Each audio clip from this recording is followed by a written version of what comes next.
going in there and reading and writing into that organ essentially reads the human mind and changes the human mind. And that's the essence of who we are. We define ourselves by our mental and cognitive abilities as a species. Because of that, we think that this is not just another technology, but this is one that goes to the core of humanity and should be discussed in the arena of the human rights. And why the human rights? Because the Universal Declaration of Human Rights, better than any other document in the world, defines what it means to be human.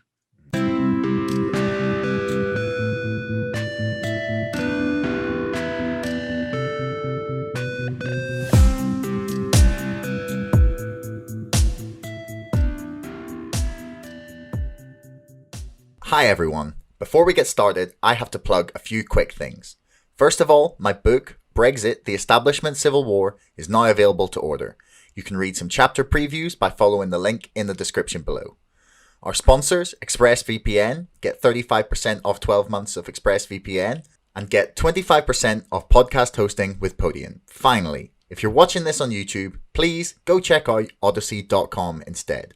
We are hosting all our videos there. If you're a creator, you can move your videos across with one simple click, and you can earn cryptocurrency simply by watching videos and use it to tip your favorite creators like myself. So please check that all out if you want to support the show. Anyway, here's the podcast.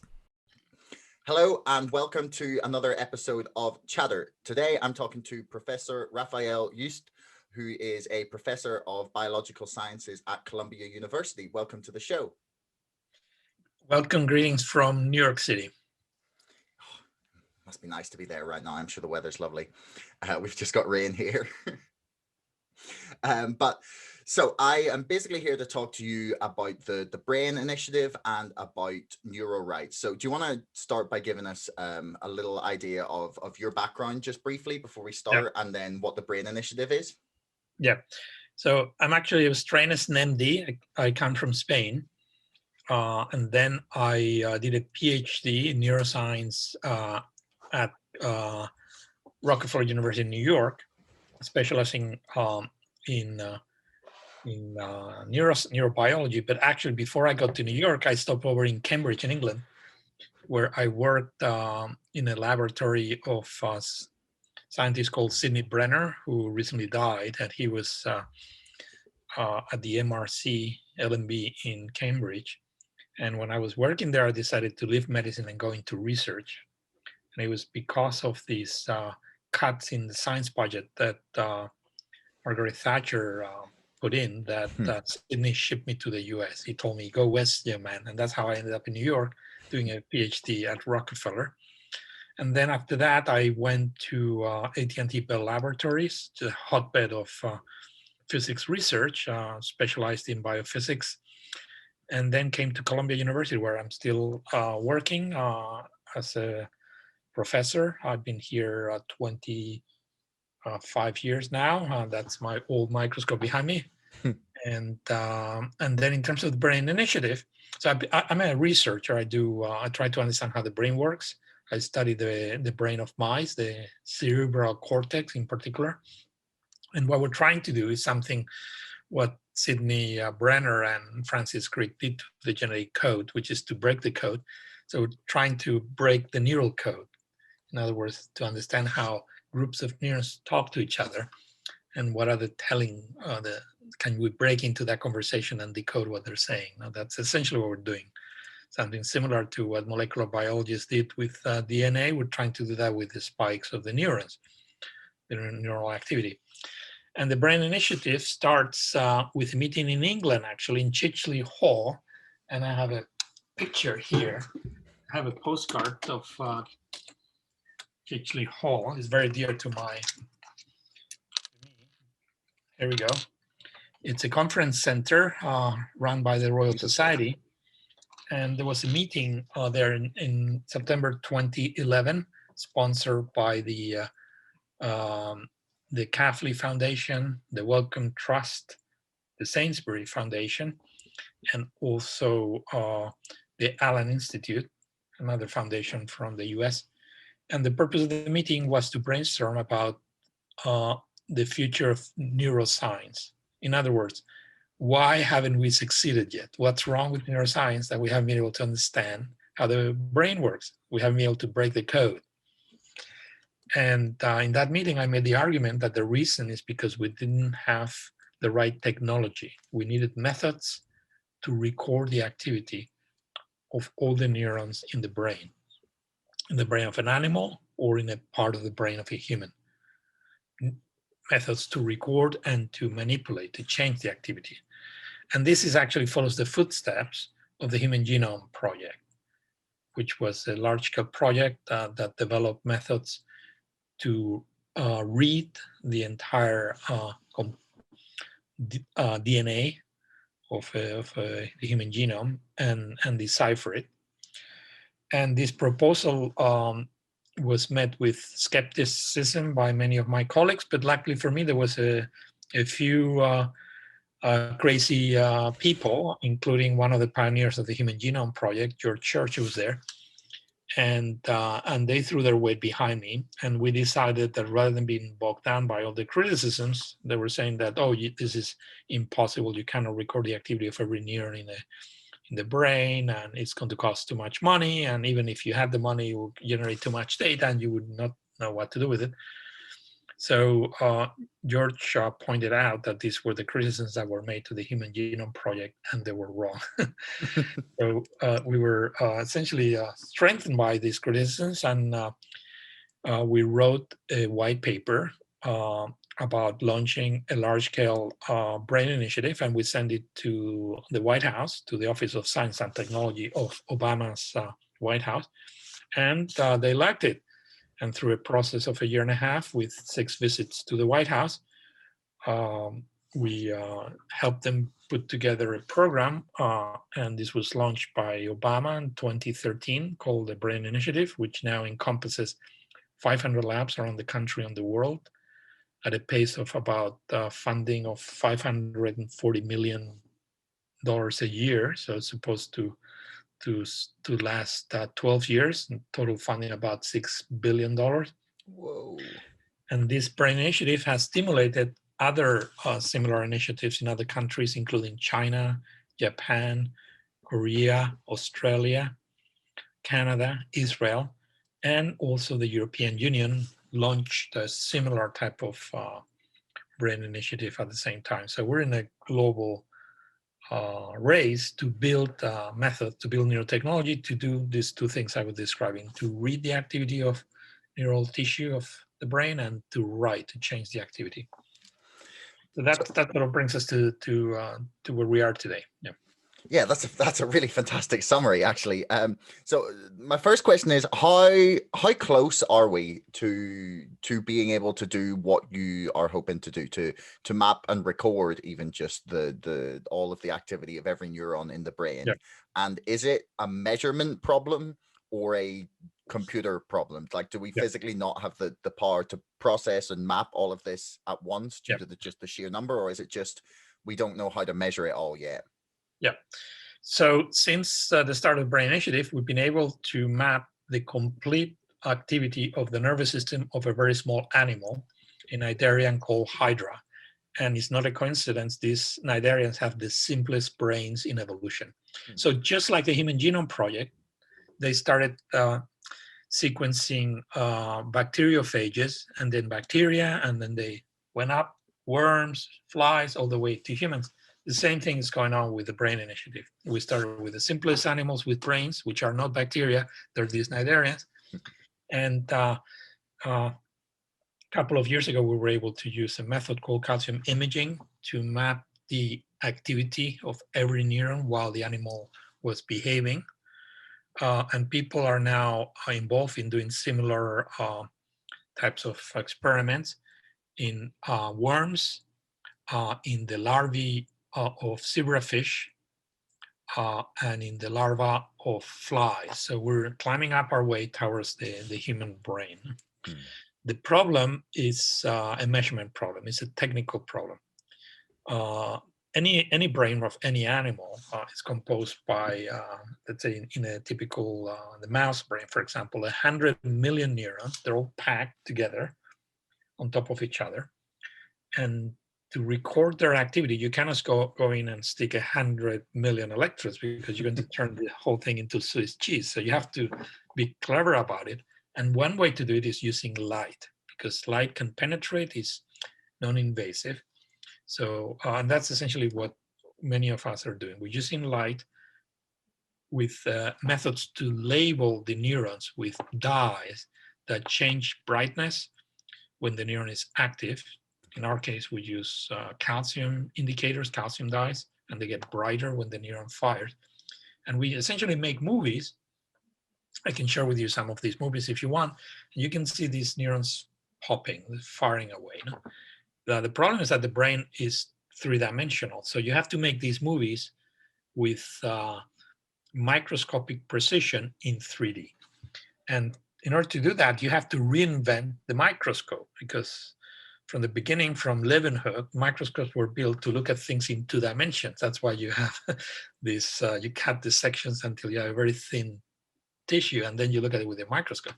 But to do this in 3D and keeping track in a moving activity in a moving animal, it's not trivial. It's a huge problem. That's why people say that you cannot do it. But we are doing it little by little. So the amount of data that are coming out are massive, but it's not that different from the types of data that astronomers are getting from their telescopes right now. So I don't think we have a data bottleneck, but we definitely have to reinvent microscopy in order to be able to record the complete activity, not just of little animals, but bigger animals as well. So say you get to the point where you can measure and map all of the neurons within the brain of even just say a mouse, right? What are the next steps then to when you talk about influencing and controlling the activity of the neurons? Like what does that mean? Does that mean you're going to be able to just like calm them down, or actually influence behavior, or you know, patterns of behavior? Yeah. So yes. So we have to do 2 things. We have to read and write. And to read, we have to be able to decode what the messages are saying. And we're still at this stage, but we're working, in some cases, we can decode effectively. Some of the messages are being passed around. For example, in our lab, we work on the visual cortex of mice. So this is the back part of our cerebral cortex, and it processes visual information.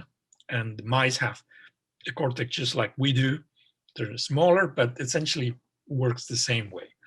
So we can decode by using this calcium imaging and measuring very few neurons, maybe a few thousand. We can decode what the animal is seeing. So we show the animal, for example, a pattern of moving bars that just go up and down in the screen. And at the same time, we record the activity of these neurons, and we can identify the signature in these neurons that the bar is going up and down. In fact, if we just look at the activity, we can predict what the animal is seeing. Okay. So that's the decoding part. And now comes the manipulation part. And in mice, you can do that.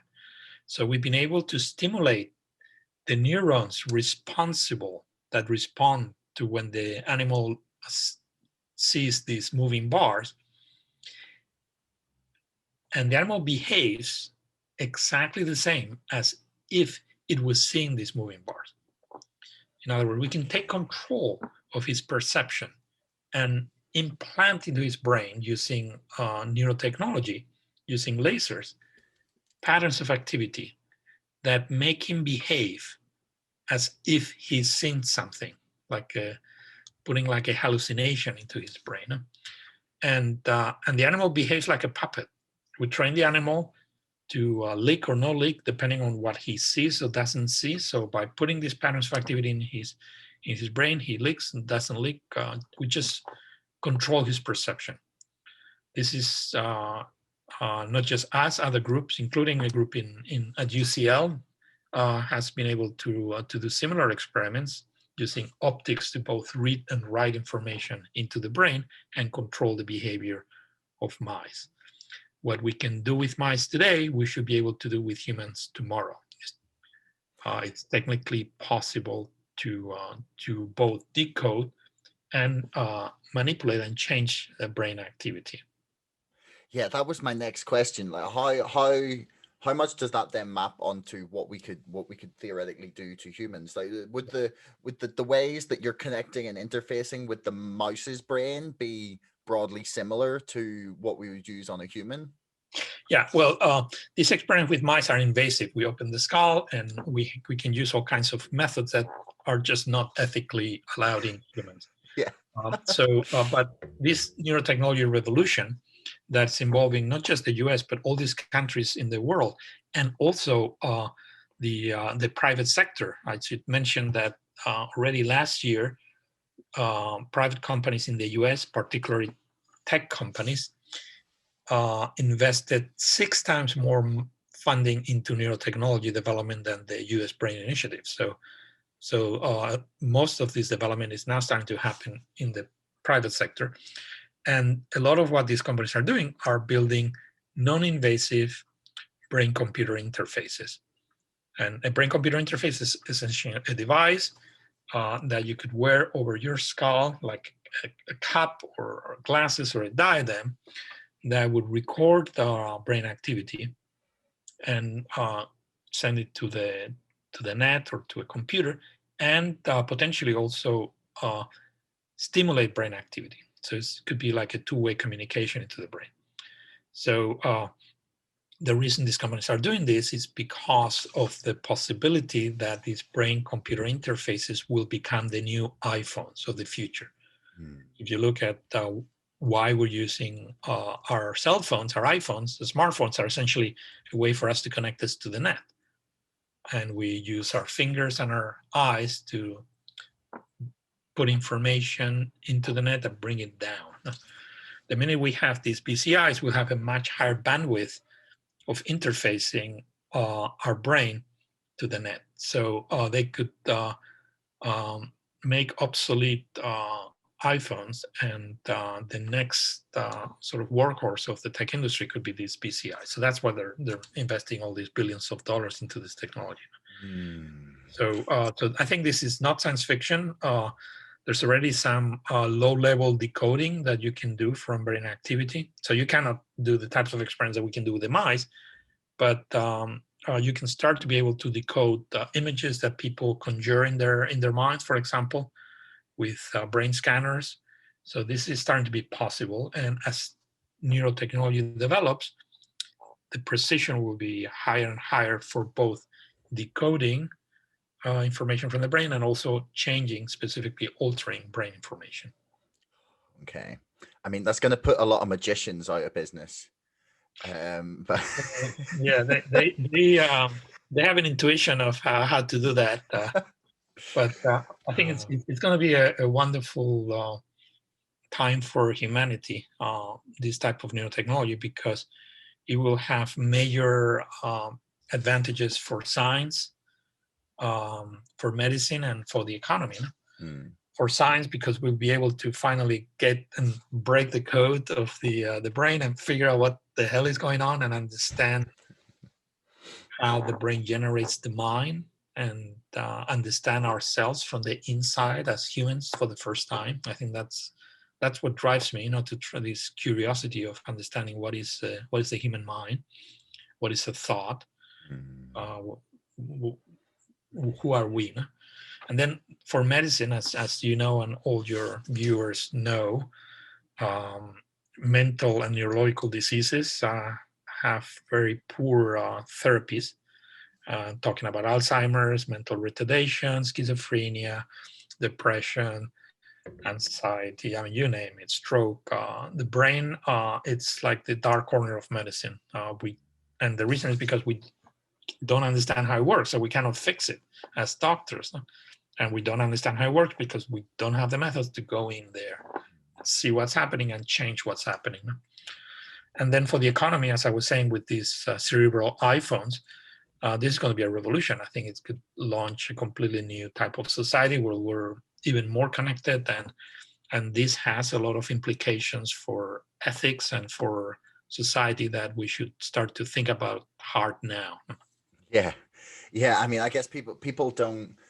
They, quite often with humans, we don't realize like what we're agreeing to until down the line, and we normally sort it out. But with technology like this, it's imperative that we get it right first.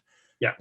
I wanted to just read out the so you've been involved with the Neuro-Rights campaign or project, and I just want to read out the 5 neuro-rights that they sort of suggested as adding to the UN Declaration on Human Rights. This is the right to personal identity to prevent human identities from being diluted by connecting brains to computers, the right to free will, the right to mental privacy, the right to equitable access to capacity building technologies, and the right to protection against bias and discrimination. Why do you think it's so crucial that we get that laid down before this technology evolves? Yeah. So the answer is very simple. The brain is not just another organ. It's not like your liver or your kidney. So technology that goes into the brain is much more important because the brain happens to be the organ that generates your mind. So everything that you are, your perception, your memories, your thoughts, your imagination, your emotions, your personality, everything comes out of the firing away of these neural circuits. So going in there and reading and writing into that organ essentially reads the human mind and changes the human mind. And that's the essence of who we are. We define ourselves by our mental and cognitive abilities as a species. Because of that, we think that this is not just another technology, but this is one that goes to the core of humanity and should be discussed in the arena of the human rights. And why the human rights? Because the Universal Declaration of Human Rights, better than any other document in the world, defines what it means to be human. What are the properties and our agreement of what are the basic tenets of humanity. So it's the most translated document in history, and it serves as a moral beacon for the world since the Second World War. So we think that this is where this discussion should happen at the human rights level, and we should, with these new neuro-rights, we should define the basic properties of the human mind and put it in writing to make sure that when we're developing this technology, we don't infringe into these core values of our humanity. What would you say to people who would say that it's all okay, it's all well and good that we would, write these laws down, but I can't think of a law or rule in history that has been laid out and never broken. And I know that there are people who would believe that this level of connectivity, B, invasiveness into our minds, and that is too powerful and too dangerous to even have the possibility for someone to abuse for us to go down this road. Like, what would be your response to those sorts of concerns? Well, first of all, I'm actually positive and optimistic. I'm honest about this. We have to go take this road, if nothing else, for the patients. If you know family members or friends that suffer from mental or neurological diseases, they're looking at you in the eye every day and say, "Can you help me? We have to help them. It's urgent." It doesn't make any sense for humans to be able to send a man to the moon and not to be able to cure schizophrenia, for example, or Alzheimer's. I mean, we could do it. We have we have to develop the tools to do it, and that's neurotechnology. Technology is neutral. You can use it for good and for bad. In fact, I'm talking to you from my office at Columbia, and right behind my old microscope, it's Pupin Hall, who's the Department of Physics. And that building is actually a national monument in the US. Why? Because in the basement of Pupin Hall, they built the first atomic reactor. And that was the beginning of the Manhattan Project. And that's why they called it Manhattan, because it was actually started here in Manhattan. And that created the atomic bomb but opened the door to nuclear energy. The same physicists who were involved in developing the bomb that changed the course of history were the ones lobbying, advocating for the ethical regulation of atomic energy. And because of that, President Eisenhower proposed the idea to the UN to create the International Atomic Commission that since then has essentially handled atomic energy in the world, and fingers crossed, without any mistakes, any problems. So humans we can organize ourselves intelligently and harness a technology that could devastate the humanity, but we can also put it to good use. And the same thing happened before with chemical weapons after the First World War, with biological weapons. There are many of these technologies that can have devastating effects on humanity, but the answer is not to forbid the technologies and stop progress, but to organize ourselves smartly, decide who we want to be, and just like this example from the physicists that are looking at us every day I come to work, I pass the building, they demonstrate that you can do it. So that would be my attitude. That's what we're trying to do, to bring in this alert society of these potential problems, not to stop technology, but to put the guardrails so that it grows in a direction which is beneficial for humanity.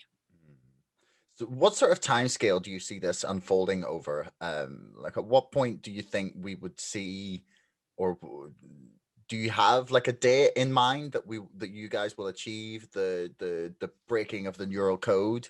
Do you have like a time scale, or is it do you just look to the next sort of? Yeah, well, this is what makes science so exciting. It could happen tomorrow, anytime. It could happen anywhere, anytime. It could happen, just like it did with the breaking of the genetic code, and that time it happened in Cambridge. Well, this time, who knows where it's going to happen? But I can tell you that it probably will require this type of new technologies to look at the activity of large numbers of neurons and be able to figure out what are the equivalent to the DNA double helix of the brain, or what is the simplest principle that evolution has put in our brain that lets us compute and lets us build this mental world. So that's I'm living for the day in which I will maybe open a journal or said, oh my God, this is what it is. And I cannot believe it was so simple. That's what happened with the genetic code. People thought it was super complicated. And then when they figure it out, like, this is so simple. Biology is always like that. So if people are listening to this and they are thinking, wow, either this is terrifying or I would like to learn more, where can they find your work and find out more about this? So we've built a little organization that is called the Neuro-Rights Initiative out of Columbia University. It's actually upstairs from me here. And they can find us in the web. Just type in Neuro-Rights Columbia University and you'll find the website. We're also in social media. We're constantly posting things, uploading documents, giving talks, interviews like this one. So we're trying to have a vibrant outreach and public engagement in these issues. I mean, we have volunteers. We have a grassroots network that has over 60 people in 17 countries that are working towards the dissemination of these ideas of neuro rights and the human rights discussion of the effects of neurotechnology. You know?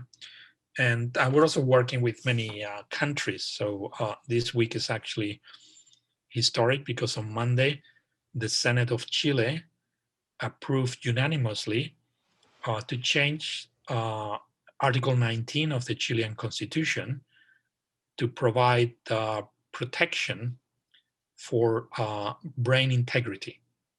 So as of this week, the Chilean Senate has approved this constitutional amendment, and Chile is also involved in a neuro rights bill of law also started by the Senate of Chile. So this could end up passing and putting some protection, at least for that country in South America. No? And their interest in this approach, a human rights approach to neurotechnology, also from the UN, from Spain, and from international organizations like OECD, like Organization of American States, European Union. So we hope that little by little this issue will become important in the agendas of these policy makers, and just like what happened with atomic energy, this new technology could be regulated or at least infused with an ethical bent from the beginning before we have a Hiroshima. Yeah. I guess.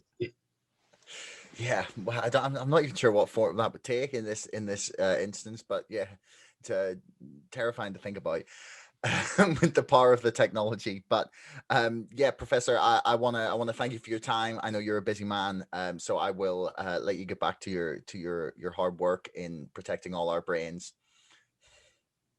Thank you. I really appreciate this interview. I mean, work of people like you is very important to translate to the public what's going on in the laboratories, both in terms of scientific discoveries, but also in this case, in terms of potential ethical implications. That I think this is something that the whole society should know about and should get involved.